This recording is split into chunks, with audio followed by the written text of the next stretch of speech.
Merci Seigneur, que la gloire te revienne Père par le nom de Jésus. Seigneur, merci pour toutes mes bien-aimés qui me suivent au niveau médiatique, que ta grâce et ta faveur les localisent maintenant au nom de Jésus. Bien-aimés, je vous exhorte encore en ce jour, comme nous avons eu la dernière vidéo, nous venons encore pour ajouter maintenant, en plus, pour étendre cette connaissance de Dieu au niveau intérieur. Nous avons parlé de la semence qui est au-dedans de nous et ce que produit cette semence. Pour discerner simplement le mal qui est semé en moi, je dois juste voir qu'est-ce qui affecte mes pensées. Tout ce qui me remonte dans la pensée, la peur, l'hésitation, les humiliations, l'échec, le fait de penser que je ne vais pas réussir, je ne vais pas y arriver, cela révèle simplement qu'il y a la semence au niveau de mon cœur. Les herbes amères qui ont été semées dans mon âme vont refléter l'irritation, vont refléter la colère. Et donc toutes ces choses doivent être déracinées pour que la parole de Christ semée en moi reproduise aussi la vie de Dieu. Christ se manifeste en fonction du niveau de conscience et de connaissance que nous avons de lui dans les Écritures. Et c'est cette parole qui est manifestée en nous. Nous allons voir quelques portions de la parole pour approfondir l'art de la parole. La Bible dit, la vie et la mort sont au pouvoir de la langue. Donc ça veut dire, l'homme est capable de pouvoir donner la vie à ce qu'il dit ou de donner la mort à ce qu'il dit.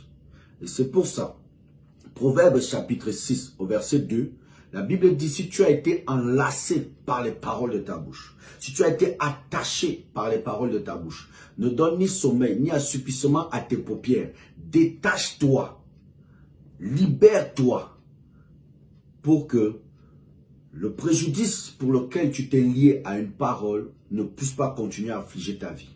Donc ça veut dire, en d'autres termes, si je déclare toujours, j'ai toujours mal à la tête, ça veut dire que je me suis attaché à un esprit qui va continuer à m'affliger par rapport à ma proclamation et à ma déclaration. Si je déclare que j'ai toujours mal au dos, je me suis attaché. Si je déclare que je suis toujours pauvre et misérable, je me suis attaché à la misère et à la pauvreté. Et l'esprit de pauvreté et de misère va continuer à me suivre et à me poursuivre. Pourquoi? Parce que je me suis lié à lui par mes propres paroles. C'est pour ça que la Bible dit que le pauvre dit je suis riche, que le faible dit je suis fort. La Bible dit dans Matthieu 12, au verset 36, je vous le dis, au jour du jugement, les hommes rendront compte de toute parole vaine qui aurait sorti de leur bouche. Car par tes paroles, tu seras justifié, par tes paroles, tu seras condamné. Au verset 35, la Bible dit, l'homme méchant tire de mauvaises choses de son mauvais trésor, et l'homme bon tire de bonnes choses de son bon trésor. Ça veut dire, la Bible dit, au jour du jugement, je vais juger chaque parole vaine.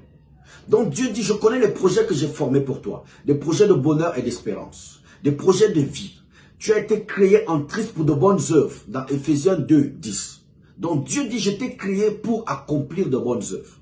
Alors, Dieu dit, au jour du jugement, si le malheur, et la pauvreté, et la misère, et la maladie, et l'échec, s'est attaché à ta vie, Dieu va dire, c'est par tes paroles que tu as tué mes plans et mes projets. C'est par tes confessions que tu as brisé tout ce à quoi je voulais accomplir dans ta vie. Et Dieu dit, je vais juger la bouche, parce que c'est ta propre bouche qui a maudit ta vie. C'est ta propre bouche qui a arrosé les malédictions et l'échec. Donc l'homme est le résultat de ce qu'il dit.